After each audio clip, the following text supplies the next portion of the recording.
दोस्तों, एक 30 साल की महिला जो कि जिम के अंदर ट्रेनिंग देती थी। लंबी चौड़ी गोरी चिट्टी मजबूत कदकाठी की वो महिला दोस्तों बुलेट बाइक से चलती थी।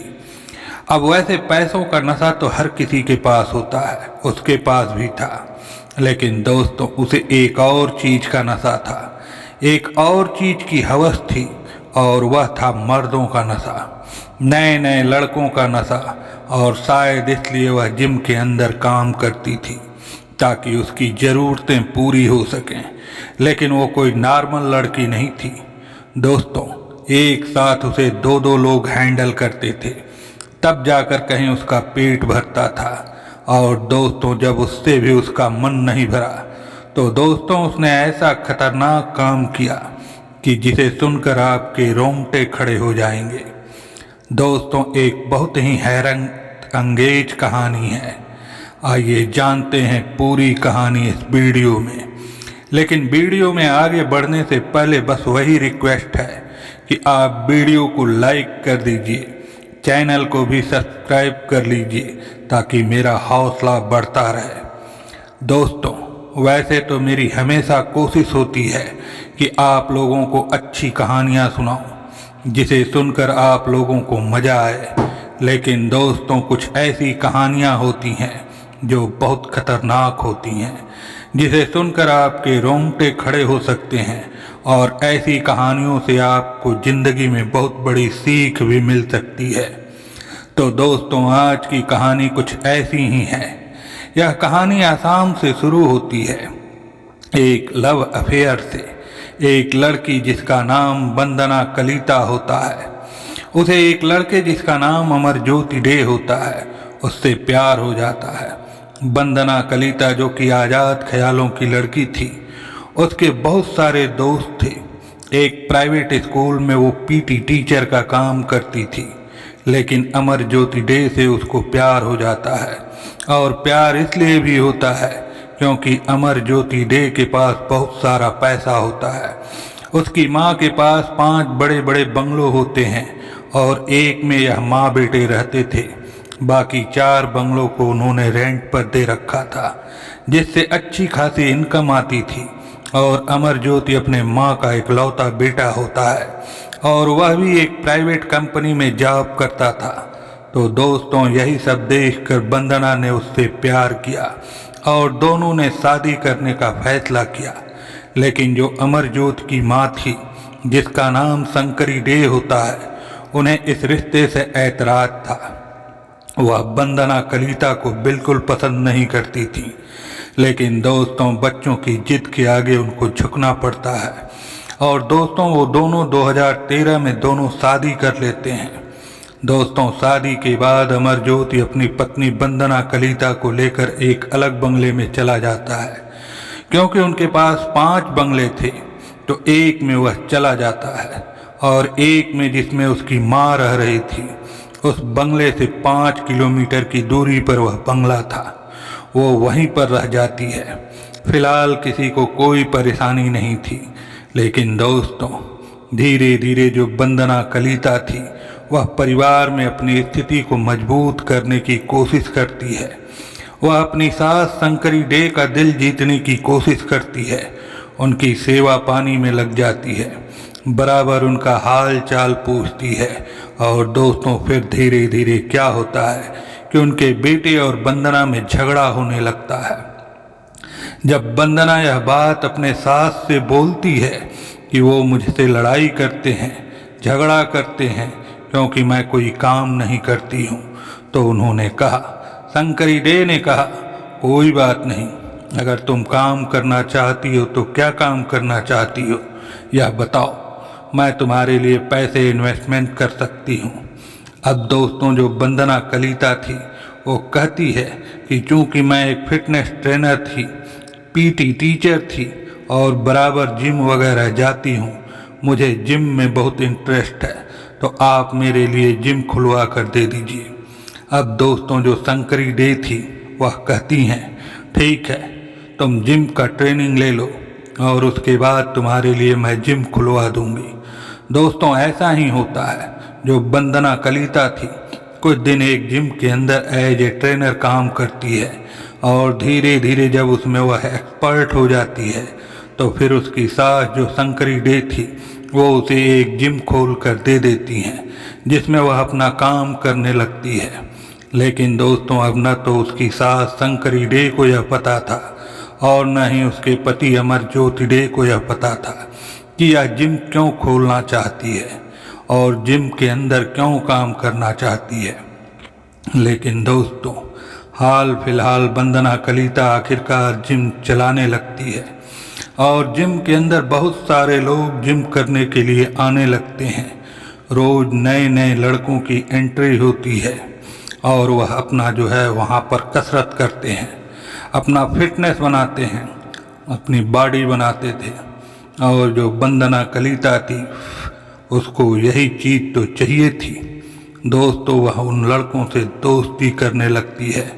अब जो उसके मतलब का लगता है उसे जो है वह एक गलत वे में उससे बात करती है और धीरे धीरे लड़के जो हैं उसके जाल में फंस जाते हैं।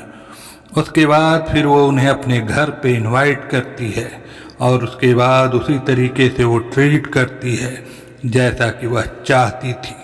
और दोस्तों उसके बाद वो लड़के भी एक्साइटमेंट हो जाते हैं और फिर उसके बाद वो उनसे इंटीमेट होती थी उसी घर में, अपने पति के घर में, अमरज्योत के घर में। अब दोस्तों जो जिम का टाइम होता है वो सुबह 11 बजे तक होता था, उसके बाद फिर शाम को 4 बजे से चालू होता था। और इस बीच में जो वंदना कलिता थी दोस्तों उसका यही काम था।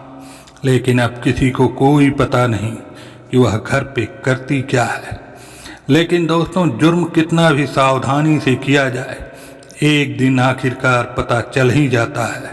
और धीरे धीरे उसकी सास जो थी शंकरी डे थी उनको पता चल जाता है कि वंदना कलिता यानी कि उनकी बहू करती क्या है। अब दोस्तों वह जो है उसे पैसों से सपोर्ट देना बंद कर देती हैं, उससे वह दूरी बनाने लगती हैं। जो भी वह पैसा उसे हर महीने खर्चे के लिए देती थी या फिर जो भी उसको मदद चाहिए होती थी जो शंकरी डे करती थी, धीरे धीरे उसकी आदतों से परेशान होकर वह उससे दूरी बना लेती हैं। साथ में अपने बेटे को भी समझाती हैं कि बीवी है तेरी, उस पर तू नज़र नहीं रख सकता और उसको तू काबू में नहीं रख सकता। वह क्या करती है तुझे कुछ पता भी है। अब दोस्तों कहीं न कहीं इसी बात को लेकर अमरज्योति में और वंदना कलिता में झगड़ा होता ही रहता था। अब इसके बाद झगड़ा और भी बढ़ जाता है। अब दोस्तों एक दिन क्या होता है कि अचानक से अमरज्योति और शंकरी डे यह दोनों माँ बेटे गायब हो जाते हैं। जब वो गायब हो जाते हैं तो वंदना कलिता नज़दीकी पुलिस थाने में जाती है और वहाँ पर उनकी मिसिंग रिपोर्ट दर्ज कराती है। दोस्तों पुलिस अपने काम में लग जाती है। अब दोस्तों माँ बेटे गायब हो गए हैं लेकिन शिकायत करने वाली सिर्फ घर की इकलौती बहू थी, तो शायद इसलिए पुलिस वालों ने ज़्यादा ध्यान नहीं दिया। और इसी तरीके से 2 महीने बीत गए। हालांकि इस बीच जो है वंदना कलिता थी वह बहुत परेशान थी। पुलिस वालों पर दबाव बनाती है कि कैसे भी करके उनको ढूंढ कर लाओ और उसके बाद वह कहती है कि अगर आप लोगों से यह केस नहीं हल हो पाएगा, आप लोग नहीं ढूंढ पाएंगे तो मैं CID में FIR करूंगी और उनसे गुहार लगाऊंगी कि वह मेरे पति और मेरे सास को ढूंढ कर लाए। लेकिन दोस्तों इधर जो है वह जिम का काम चलता रहा और वंदना कलिता अपना काम करती रही। अब दोस्तों वह तो जिम का काम करती थी लेकिन उसकी सास के जो बंगले थे उनका जो देखभाल था वो उसकी सास के भाई करते हैं, यानी कि उसके पति के मामा करते थे। वही किराएदार रखते थे, वही किराया वसूलते थे और वही अपनी बहन को हिसाब किताब देते थे। लेकिन अब उनकी बहन तो थी नहीं, उनका जो भांजा था वो भी नहीं था। तो दोस्तों वो जो पैसे थे वो अपने पास रखने लगते हैं और यह चीज़ जो है वंदना कलिता को नागवार गुजरती है। वो सोचती है कि ये पैसे ये क्यों रख रहे हैं, मेरी सास और मेरा पति जो गायब है तो उनकी जो प्रॉपर्टी है उन पर जो है मेरा हक होना चाहिए। इसलिए एक दिन वह जाती है थाने में और अपने मामा के खिलाफ यानी पति के मामा के खिलाफ एक रिपोर्ट दर्ज करवाती है और कहती है कि उनके पति के जो मामा हैं, उनकी सास के जो भाई हैं, वह पैसों का घपलेबाजी कर रहा है। हो सकता है कहीं न कहीं उनके गायब करने में इसका ही हाथ हो। दोस्तों, अब पुलिस को एक अंधेरे में एक रोशनी की तरह यह बात दिखती है। अब दोस्तों, उसके बाद जो पुलिस थी वो जाती है अमरजोत के मामा के पास। उनसे पूछती है कि आप अपनी बहन का पैसा क्यों रख रहे हो, आप उसे अपने उस भांजे की पत्नी को क्यों नहीं देते हो और आप क्यों पैसे का हेर फेर कर रहे हो। अब दोस्तों, वो तो घबरा जाते हैं। वह सोचते हैं कि यार अभी तक तो मैंने एक पैसे का हिसाब किताब गलत नहीं किया अपनी बहन के साथ, और यह उनकी बहू जो है यह मेरे पर इल्ज़ाम लगा रही है। वह घबरा जाते हैं। लेकिन उनका एक बेटा था जिसका नाम होता है निर्मया डे। वो दोस्तों पढ़ा लिखा होशियार लड़का था। अब जो निर्मया डे था उसको कहीं न कहीं वंदना कलिता पर शक होता है, लेकिन वो पुलिस के सामने कभी गया नहीं था। लेकिन जब वो देखता है कि वंदना कलिता उल्टा उन्हें ही केस में फंसा रही है, तो दोस्तों वह जाता है उसी पुलिस स्टेशन में जहां पर वंदना कलिता ने उसके पिता के खिलाफ रिपोर्ट दर्ज करवाई थी कि उसके पति के मामा जो हैं हेर फेर कर रहे हैं, बेईमानी कर रहे हैं। वो जाता है थाने में और कहता है कि मुझे तो अमरजोत की पत्नी है वंदना कलिता, उसी के ऊपर ही शक है, क्योंकि जब से वह गायब हुए हैं तब से जो है उनकी बुआ थी, उनके अकाउंट से बार बार पैसे निकाले गए हैं, कई बार पैसे निकाले गए और वह उनके पैसों का गलत इस्तेमाल करती है। कुछ और उसने सुराग दिया कि अभी भी जब वो लोग गायब हैं तो उसके बंगले पर रोज नए नए लड़के आते हैं। दोस्तों, जब यह बात पुलिस सुनती है तो फिर वो तफ्तीश में लग जाती है और उसके बाद दोस्तों फिर वो होता है जिसकी किसी ने कल्पना भी नहीं की थी। अब जब पुलिस वाले वंदना कलिता के फ़ोन का सीडीआर निकालते हैं, जांच करते हैं सब कुछ, तो दोस्तों वो कई लोगों के संपर्क में थी उस समय। अब दोस्तों पुलिस छानबीन में लग जाती है। जो शंकरी डे थी उसके पास 5 बैंक अकाउंट थे और सारे बैंक अकाउंट के एटीएम भी थे। सारा एटीएम जो था वो वंदना कलिता के पास था, यानी कि उनकी बहू के पास, और वो 2 महीनों में इन 5 खातों से करीब कई लाख निकाली थी। जब पुलिस सीसीटीवी फुटेज की जांच करती है, हर एटीएम में चूंकि कैमरे लगे होते हैं, तो 1-2 एटीएम में वंदना कलिता दिख जाती है पैसे निकालते हुए। उसके बाद वह उसे उठाती है, कड़ाई से पूछताछ करती है और उसके बाद फिर वह सारी सच्चाई उगल देती है। अब दोस्तों वह जो बताती है उसे सुनकर पुलिस वाले भी दंग रह जाते हैं। दोस्तों, जिम चलाने के दौरान उसके नए नए लड़कों से दोस्ती तो होती ही थी और उन्हें वह घर पर भी बुलाती थी, उनके साथ रिश्ता कायम करती थी। यह चीज़ उसके पति को नागवार गुजरती थी। लेकिन इससे भी जो खतरनाक बात थी वह यह थी कि एक साथ 2 बंदे थे। एक का नाम होता है धंती डेका और एक का नाम होता है अरूप दास। इन दोनों लड़कों से एक साथ उसकी दोस्ती हो जाती है। यह जो दोनों लड़के थे, अरूप डेका जिसकी उम्र 27 साल थी और धंती डेका जिसकी उम्र 32 साल की थी, और यहीं पर जो वंदना कलिता थी उसकी उम्र भी 31 साल की थी। तो ये तीनों जो हैं सिमिलर एज के थे। जो धंती डेका था और अरूप डेका था, ये दोनों जिम के अंदर ट्रेनिंग के लिए आते थे और धीरे धीरे वे लोग जो हैं वंदना कलिता के संपर्क में आ जाते हैं। वंदना कलिता उनसे दोस्ती करती है और धीरे धीरे प्यार होता है और उसके बाद एक दिन वो दोनों को अपने घर पे इनवाइट करती है। घर पर आने से पहले उनसे वो ऐसे कपड़े पहने रखे थी कि जिसे देखकर वह एक्साइटेड हो सकें अब दोस्तों इस तरीके से घर में वह अकेली थी, उनको इनवाइट कर रही थी, ऐसे कपड़ों में थी कि दोस्तों धीरे धीरे जो है मोमेंटो बन ही जाता है। जिसकी चाह उसको थी और जिसके लिए वो दोनों आए थे दोस्तों, उसके बाद वो होता है जिसकी कल्पना भी नहीं की जा सकती। यह तीनों लोग एक ही साथ इंटीमेट होते हैं, एक ही साथ इन लोगों में रिश्ता बनता है और उसके बाद फिर जाकर वंदना कलिता को संतुष्टि मिलती है। और फिर यह जो एक बार सिलसिला शुरू हुआ दोस्तों, फिर यह लगातार होता रहा। अब वो इतने फ्री माइंड से करने लगी कि दोस्तों फिर जब भी वो उसे मौका मिलता 2 लोग उसके घर पे आ जाते और इस तरीके से उसका ये सब चलता रहा। एक दिन जो है उसका पति दोपहर को ही ऑफिस से घर आ जाता है।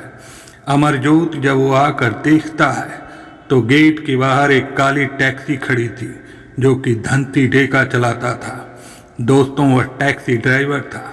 जब उसकी टैक्सी खड़ी थी तो सोचता है कि टैक्सी मेरे घर पर क्यों खड़ी है, मेरी बीवी जो है वो तो बुलेट से चलती है, कभी वो टैक्सी वगैरह का इस्तेमाल नहीं करती है। फिर जाकर वो दरवाज़ा नॉक करता है तो दोस्तों दरवाज़ा अंदर से बंद था। उसके बाद फिर वह खिड़की से किसी तरीके से देखता है तो दोस्तों वो जो देखता है वो शायद कोई नहीं देखना चाहेगा। उसकी पत्नी धंती डेका और अरूप डेका ये तीनों जो हैं आपत्तिजनक स्थिति में थे। अब दोस्तों वहीं पर ऑन द स्पॉट जो अमरज्योति था वह जोर जोर से चिल्लाने लगता है और अपनी पत्नी को बुरा भला कहने लगता है। अब दोस्तों उसको देख कर ही तीनों घबरा जाते हैं। तो दोस्तों जो धंती डेका था और अरूप डेका थे वो तो कमरे से भाग जाते हैं अपने अपने कपड़े वगैरह लेकर, लेकिन फिर वह घर में आता है तो फिर उसकी और वंदना कलिता की जो लड़ाई हो जाती है और वंदना कलिता उससे माफ़ी मांगती है। लेकिन वह कहता है कि उसे यही मौका मिला था जब उसने रंगे हाथों पकड़ा था। वो बोला कि तुम अभी तक नहीं सुधरी तो आगे भी नहीं सुधरोगी। दोस्तों वो कहता है कि अब मुझे तुमसे तलाक चाहिए। वो तलाक की बात पर अड़ जाता है और उसके बाद दोस्तों फिर वह जो है अपनी माँ के घर चला जाता है। अपनी माँ से कुछ बताता है या नहीं बताता है यह अलग बात है, लेकिन दोस्तों अब जो वंदना थी उसके बाद वह उन दोनों से बात करती है तो वो कहते हैं कोई बात नहीं, अगर वह तुझे तलाक देगा तो हम लोग तो हैं ही, और तलाक के बदले तुझे तो बहुत सारे पैसे भी मिलेंगे, तुझे टेंशन लेने की क्या ज़रूरत है। लेकिन दोस्तों एक बात वह भूल ही गई थी कि जितनी भी प्रॉपर्टी थी, 5 बंगले थे और भी जितनी प्रॉपर्टी थी वह सब शंकरी डे के नाम पर थी, यानी कि उसके सास के नाम पर थी, यानी कि तलाक के बाद उसे कुछ भी नहीं मिलने वाला था। इसलिए दोस्तों अब वो सोचती है कि जब तक ये दोनों रास्ते से हटेंगे नहीं तब तक मेरा काम आसान नहीं होगा। और उसके बाद एक और ख़तरनाक प्लान वह रचती है। वह सोचती है कि इससे पहले जो अमरज्योति है वह तलाक का केस फाइल करे, उससे पहले ही जो कुछ करना है उसको कर देना है, क्योंकि उसके बाद अगर वह कुछ करेगी तो सीधा सीधा वो फंस जाएगी। और इसलिए एक दिन 26 जुलाई को वह जाती है अपने सास के बंगले पर। वहाँ पर वह धंती के साथ जाती है और अचानक से वो दोनों उसे दबोच लेते हैं और तकिए से उसका मुंह दबा देते हैं। इसके बाद जब वह शांत हो जाती है तो दोस्तों फिर उसके टुकड़े टुकड़े करते हैं और उसके बाद उसे वह फ्रिज में डाल देते हैं। फ्रिज में डालने के बाद दोस्तों अब उसके पति को भी नहीं पता चलता है कि आखिर उसकी माँ कहाँ गई। 2-4 दिन बाद जब पता चलता है अमरज्योति को कि उसकी माँ पता नहीं कहाँ गायब हो गई है तो फिर वो अपनी पत्नी के साथ उसे ढूंढने लगता है। लेकिन इससे पहले वंदना कलिता सोचती है कि इसको कुछ शक हो जाए, उसको भी हटाने के बारे में वह सोचने लगती है। और दोस्तों उसके 15-16 दिन बाद यानी कि 14 अगस्त को वह सेम उसी तरीके से जिस तरीके से शंकरी डे के साथ उन लोगों ने किया था उसी तरीके से वह अमरज्योति के साथ भी करते हैं, उसका भी वही हाल करते हैं। और उसको भी टुकड़े टुकड़े कर कर पन्नी में पैक कर देते हैं और फ्रिज में डाल देते हैं। अब दोस्तों, अमरजोत को ठिकाने लगाने के बाद उसी कमरे में एक बार फिर धंती डेका, रूप डेका और वंदना कलिता एक बार फिर आपस में एक साथ रिलेशन बनाते हैं। अब दोस्तों, वंदना कलिता अपने रास्ते का कांटा तो हटा चुकी थी, लेकिन उसे समझ में नहीं आ रहा था कि अब इनको फेंकें कहाँ पर। तभी यह तीनों मिलकर प्लान करते हैं कि पड़ोसी राज्य मेघालय में ले चलकर इनको वहीं कहीं फेंक देते हैं। दोस्तों, एक रात वो कार में उन सारे पॉलीथीन को डालते हैं और उसके बाद मेघालय की ऊंची ऊंची पहाड़ियों पर जाते हैं। जितनी ऊंची पहाड़ियाँ उतनी ही गहरी खाई, और फिर जहाँ पर वह सोचते हैं कि कोई जानवर खा जाएगा या फिर वहाँ से बदबू भी नहीं आएगी, इस तरीके से किसी को पता नहीं चलेगा, तो इसलिए वह शंकरी डे को कहीं और फेंकते हैं और उसके बाद अमरजोत डे को दूसरे कहीं खाई में फेंकते हैं। लेकिन अब पुलिस के सामने वंदना कलिता सारा जुर्म कबूल कर चुकी थी और दोस्तों, उसके बाद फिर उन दोनों को भी पकड़ा जाता है और उसके बाद वो लोग भी सारी कहानी बताते हैं कि कैसे हम लोगों ने मारा और कैसे जो है टुकड़े किए, और उसके बाद सारा कुछ जितने भी कपड़ों में उन्होंने सब कुछ साफ किया था, फर्श वगैरह, वो सब छत पर ले जाकर जला देते हैं सारे कपड़ों को। और इन जलते हुए कपड़ों को जो पड़ोसी थे उन्होंने भी देखा था, और जब पुलिस जाती है उन पड़ोसियों का बयान दर्ज करने, तो वो बताते हैं कि हाँ, छत पर कुछ चल रहा था 25 अगस्त की रात को और उसकी लपटें बहुत तेज थीं। लेकिन दोस्तों, अब सारा कुछ मामला खुल चुका था। उसके बाद उन लोगों को साइट पर लेकर जाया जाता है और जहाँ पर जो उसकी सास थी, शंकरी डे के कुछ हिस्से बरामद होते हैं, लेकिन अमरजोत का कुछ भी पार्ट्स नहीं मिलता। दोस्तों, फिलहाल इन तीनों लोगों के खिलाफ 1400 पन्नों की चार्जशीट दाखिल होती है और उसके बाद इनको जेल में भेज दिया जाता है। दोस्तों, यह रही कहानी। जिसने भी वंदना कलिता के कारनामों के बारे में सुना, उसका कलेजा फट गया। आपको कैसा लगा कमेंट करके ज़रूर बताएं। दोस्तों, जाने से पहले आपसे फिर एक बार रिक्वेस्ट करता हूं कि इस चैनल को ज़रूर सब्सक्राइब करें और वीडियो को लाइक करके अपने दोस्तों में शेयर करें। मिलते हैं फिर ऐसी ही एक कहानी के साथ, तब तक के लिए धन्यवाद।